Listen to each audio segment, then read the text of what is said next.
সাত রানী ছিল। দুঃখের বিষয়, সেই সাত রানীর কোনো সন্তান ছিল না। এজন্য রাজা ও সাত রানীর মনে ভারী কষ্ট ছিল। একদিন সকালে রাজসভায় এক সাধু এলেন। মহারাজের জয় হোক। প্রণাম মহর্ষি। মহারাজ, আপনাকে বড়ই বিমর্ষ দেখাচ্ছে।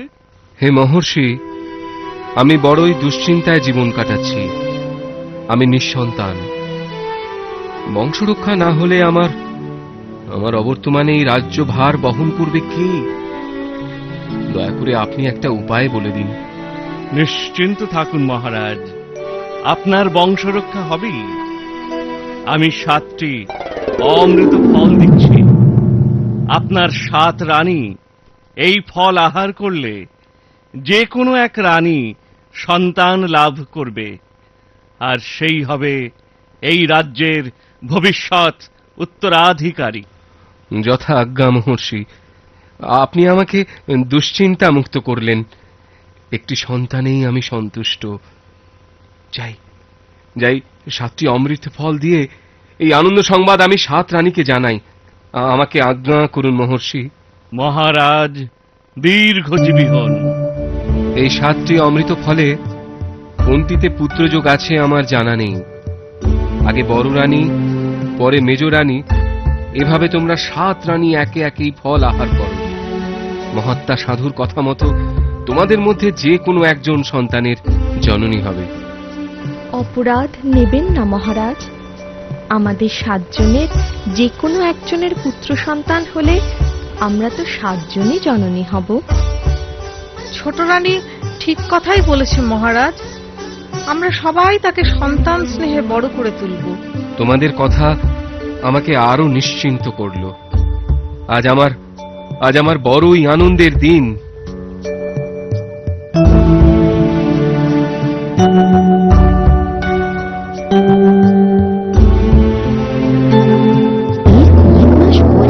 রাজা জানতে পারলেন তার ছোট রানী সন্তান সম্ভবা, মা হবেন। এই খবর শুনে রাজা খুবই খুশি হলেন।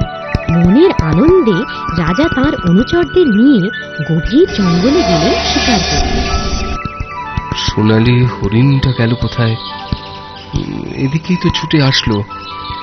আরে, এই গভীর জঙ্গলে এক পরমা সুন্দরী কোথা থেকে এলো? এখানে একা বসে কি বা করছে? তুমি কে সুন্দরী? কোথায় থাকো? এই গভীর জঙ্গলে একা কি করছো? আমি এক আশ্রম কন্যা। এই বনেই আমার বাস। তোমার পিতৃ পরিচয়? আমি এক তপস্বীর কন্যা। পিতামাতার স্বর্গবাস হবার পর আমি একাই থাকি এখানে। আমি কাঞ্চনগড়ের রাজা। তোমার রূপে আমি মুগ্ধ হয়েছি। যদি তোমার অমত না থাকে, আমি তোমায় রানী করে রাখতে চাই। তুমি কি রাজি সুন্দরী? মহামান্য রাজার অনুগ্রহে অমত করব? তা কি হয় মহারাজ? আমি রাজি, তবে আমার একটা শর্ত আছে। কি শর্ত শুনি? শুনেছি রাজা মহারাজাদের অনেক রানী থাকে। আপনার যদি একাধিক রানী পূর্বেই থেকে থাকে, আমাকে ভুলে যান মহারাজ। আর যদি নিতান্তই আমাকে রানী হিসেবে পেতে চান, বাকি রানীদের ত্যাগ করতে হবে। না না না, এ তো বড় কঠিন শর্ত। আমার শর্ত আমি বললাম। ওই 10 জনের একজন হয়ে আমি থাকতে চাই না। এখন আপনিই সিদ্ধান্ত নিন, কি করবেন। ঠিক আছে, তাই হবে। তোমার জন্য 7 রানীকে আমি ত্যাগ করে নির্বাসনে পাঠাবো। চলো চলো সুন্দরী, তোমায় রাজগৃহে নিয়ে যাই।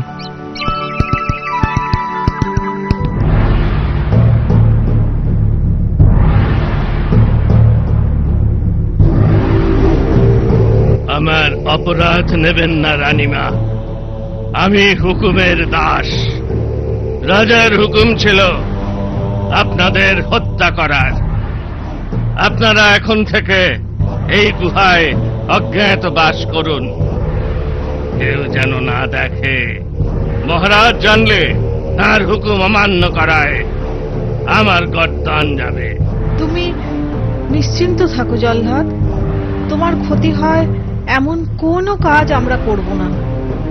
এই সবই আমাদের অদৃষ্ট। এসব ওই নতুন রানীর মন্ত্রণা। রাজাকে বশ করে আমাদের হত্যার ষড়যন্ত্র তারই। আমাদের যা ক্ষতি হবার তা তো হলোই। এখন ভয় ওই কুচক্রী মহারাজের ও রাজ্যের কোনো ক্ষতি না করে।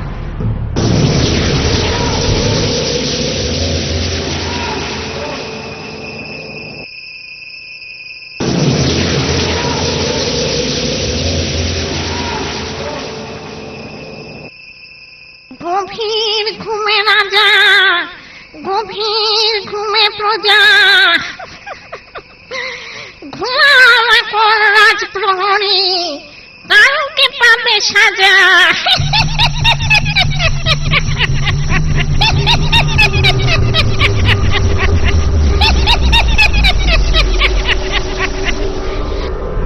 ঘোড়া শনে ঘোড়া, হাতি শনে হাতি, এই সুযোগে গিলব তোদের এখন নিজ রাতে।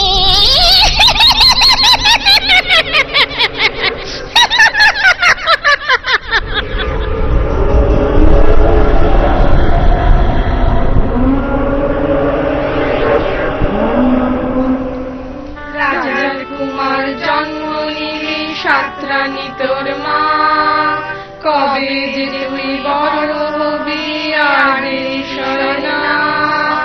সাতটি রানীর দুঃখ তোকে করতে হবে দূর, রাজপ্রাসাদে বাজবে আবার আনন্দেরই সুর। আদর করে ডাকবো তোকে বরুণ কুমার বলে, কেন এলেন নির্বাসনে বলবো যুবক হলে, বলবো যুবক হলে, বলবো যুবক হলে। দিনের পর দিন, মাসের পর মাস এভাবে একে একে অনেক বছর কেটে গেল। রাক্ষসী রানী হাতি ঘোড়া শেষ করে মানুষ খেতে শুরু করলো। হাতি ঘোড়া একে একে সব হলো ধ্বংস, এইবারে খাবো আমি মানুষেরই মাংস। খাও খাও, মানুষের গন্ধ পাও।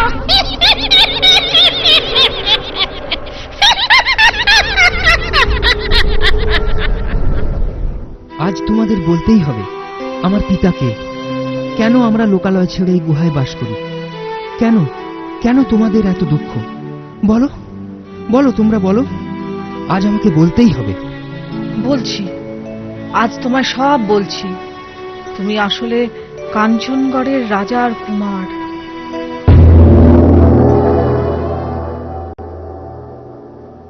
মহারাজ, আপনার রাজ্যে যা ক্ষয়ক্ষতি হবার হয়েছে, এবার আমি রাত পাহারার ভার নিলাম। আর কোনো ক্ষয়ক্ষতি আমি হতে দেব না। আপনার কাছে আমার অঙ্গীকার রইল। কতজনই তো এ কথা বলল, রাত ফুরোতে সেসব প্রহরীর চিহ্নই খুঁজে পেলাম না। যেদিন থেকে সাত রানীকে আমার দোষে হারিয়েছি, সেদিন থেকে এ রাজ্যে শনি লেগেছে। আমার আর কারোর ওপর ভরসা হয় না। আমার উপর ভরসা রাখতে পারেন মহারাজ। ঠিক আছে, তাই হোক। আজ থেকে তুমি এই রাজ্যের প্রধান প্রহরী নিযুক্ত হলে। যথা আজ্ঞা মহারাজ। ওরে বাবা রে, লক্ষণ তো ভালো নয়। না, আজ আর বেরিয়ে কাজ নেই বাবা। অন্য উপায় বার করতে হবে।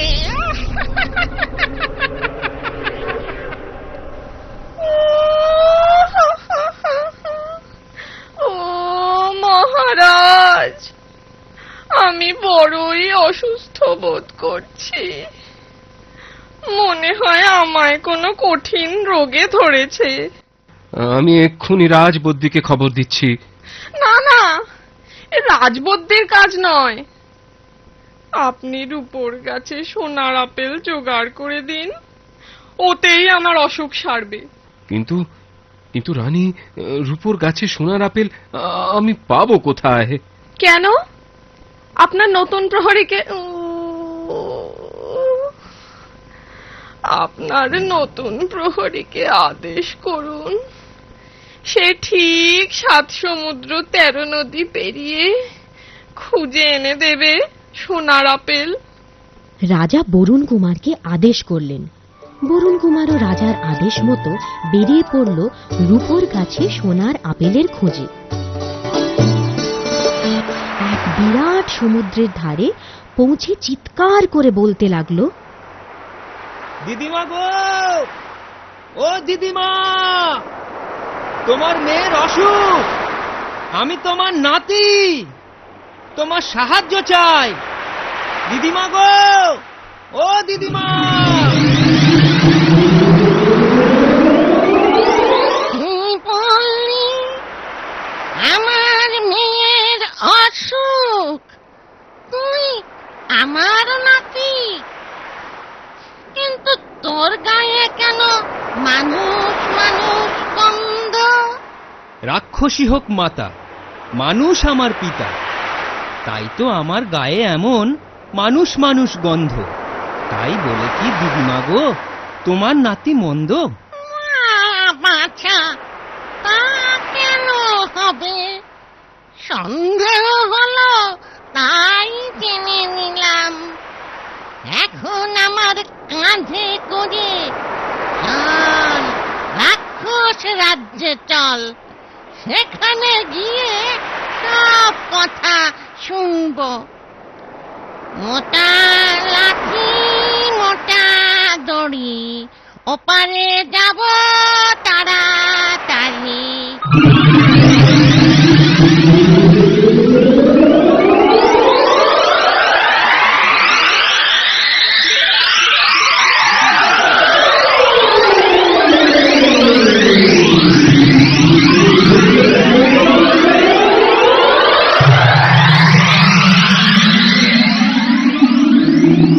বাহ দিদিমা, তোমার এই লাঠি দড়ি তো বেশ কাজে। বললেই কেমন কথা শোনে, যেখানে বলবে সেখানেই নিয়ে যাবে। এমন অনেক মজার জিনিস আছে রাক্ষস রাজে। তুই যখন আমার নাতি, তোকে সব শিখিয়ে পড়িয়ে দেব এখন। কি সুন্দর তোমাদের রাজ্য গো দিদিমা। আমার তো এখানেই থেকে যেতে ইচ্ছে করছে, কিন্তু মায়ের অসুখ, আমাকে তো রূপোর গাছে সোনার আপেল নিয়ে ফিরতেই হবে। মায়ের যদি তেমন কিছু হয়, আমার বড় চিন্তা হচ্ছে গো দিদিমা। দূর বোকা, তোর মায়ের আবার প্রাণের ভয়। অসুখ করেছে, সেরে যাবে।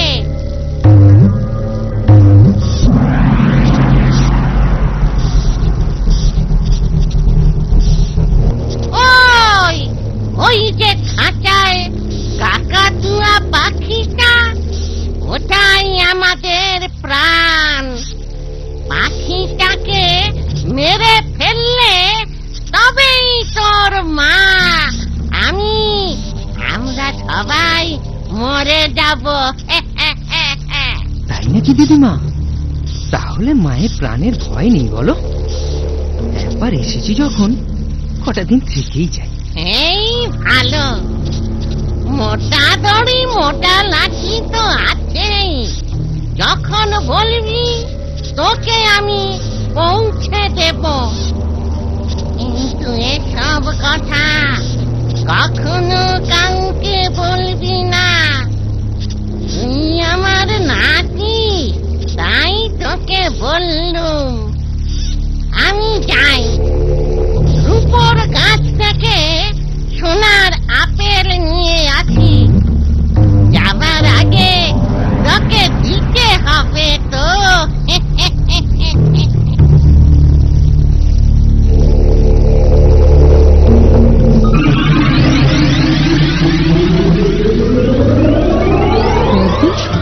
রাতে বুড়ি ও অন্যান্য রাক্ষসী চড়তে বেরিয়ে যায়। বরুণ কুমার সেই সুযোগে কাকাতুয়া পাখি, মোটা লাঠি, মোটা দড়ি আর সোনার আপেল নিয়ে রওনা হয় কাঞ্চনগড়ের প্রাসাদে। মোটা লাঠি, মোটা দড়ি, ফিরবো প্রাসাদে তাড়াতাড়ি।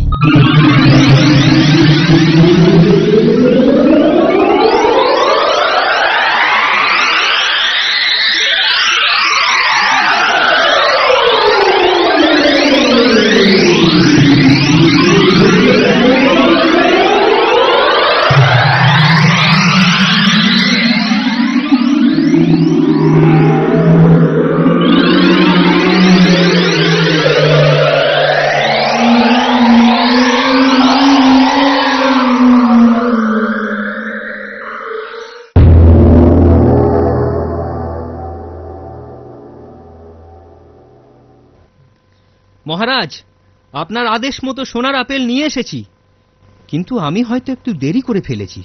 রানীমাকে তো বেশ সুস্থই মনে হচ্ছে। তুমি তুমি তুমি কোথায় পেলে এই সোনার আপেল? কেন, রাক্ষস রাজ্যে। সেখান থেকে তুমি ফিরলে কেমন করে? আমার নতুন প্রহরী যেমন বীর তেমনি সাহসী।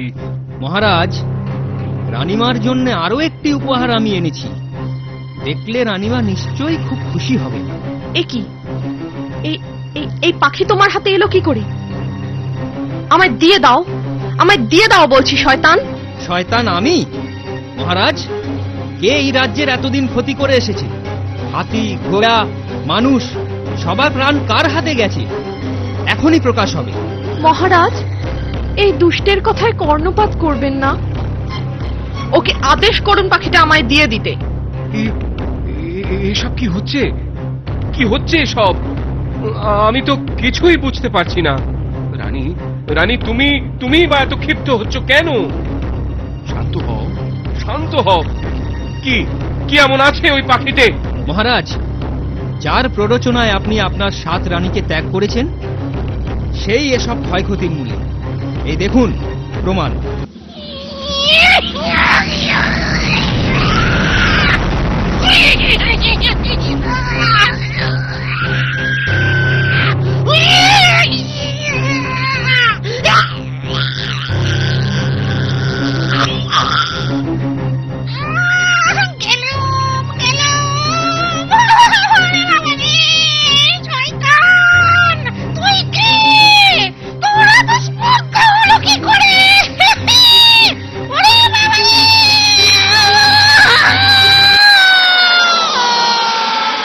মহারাজের সন্তান, 7 রানীর এক ছেলে বরুণ কুমার, এ রাজ্যের রাজকুমার। রাজকুমার? রাজকুমার, তুমি আমারই সন্তান? তাহলে 7 রানী এখনো? হ্যাঁ মহারাজ, 7 রানী এখনো জীবিত। আমি তাদের ফিরিয়ে এনেছি। আপনার লজ্জিত হবার যথেষ্ট কারণ থাকলেও আপনি আর বৃথা সংকোচ করবেন না। এসবই বিধির লিখন, ভাগ্যের পরিহাস।